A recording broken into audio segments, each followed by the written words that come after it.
دو سوال جان ایلیا۔ ہم دیکھتے ہیں کہ چرندے، پرندے، درندے، گزندے، خزندے اور آبی جانور نہ ٹھٹے لگاتے ہیں، نہ ہنستے ہیں اور نہ مسکراتے ہیں۔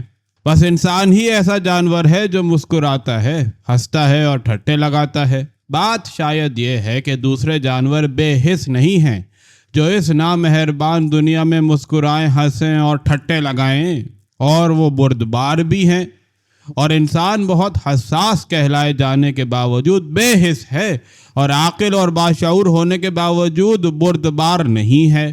انسان نے لاکھوں برس میں جو ترقی کی ہے، اس کی اصل وجہ اس کا صرف عاقل ہونا ہی نہیں، بے حس ہونا بھی ہے۔ وہ کیسی کیسی قدریں انتہائی بے حسی اور بے رحمی کے ساتھ پامال کر دیتا ہے، اور ساتھ ہی ان قدروں کے قصیدے بھی پڑھتا ہے۔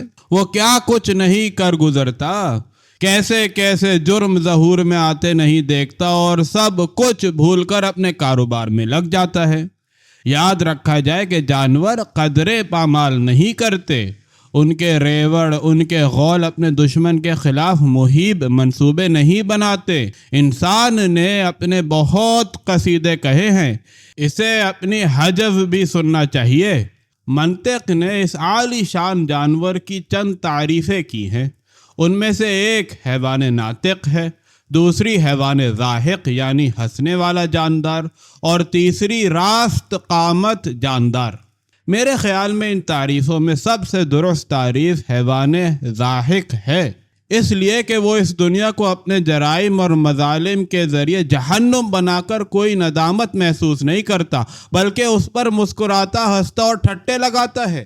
وہ اپنی نوع کے لوگوں کو نیست و نابود کر کے کس قدر فخر محسوس کرتا ہے، فتح کے جشن مناتا ہے۔ جانور اپنے حریف جانوروں کو ہلاک کر کے فتح کے جشن نہیں مناتے۔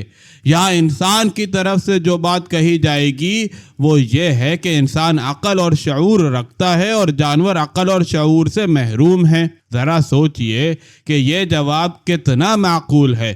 یعنی انسان چونکہ عقل اور شعور رکھتا ہے اس لیے زمین پر تباہی پھیلاتا ہے، اپنی نوع کے افراد کا بڑی مہارت اور ہنرمندی کے ساتھ خون بہاتا ہے، قانون بناتا ہے اور خود ہی انہیں توڑ دیتا ہے، چونکہ وہ عاقل ہے، چونکہ وہ باشعور ہے۔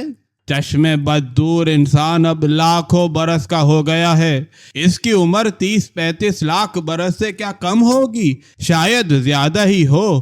اس مدت میں اس نے عجیب عجیب کمالات دکھائے ہیں۔ ہم اس پر چوٹے کرنے سے باز نہیں آئیں گے، مگر یہ بات ماننا ہی پڑے گی کہ دنیا اس کی عقل اور اس کے علم کے کرشموں کی دنیا ہے۔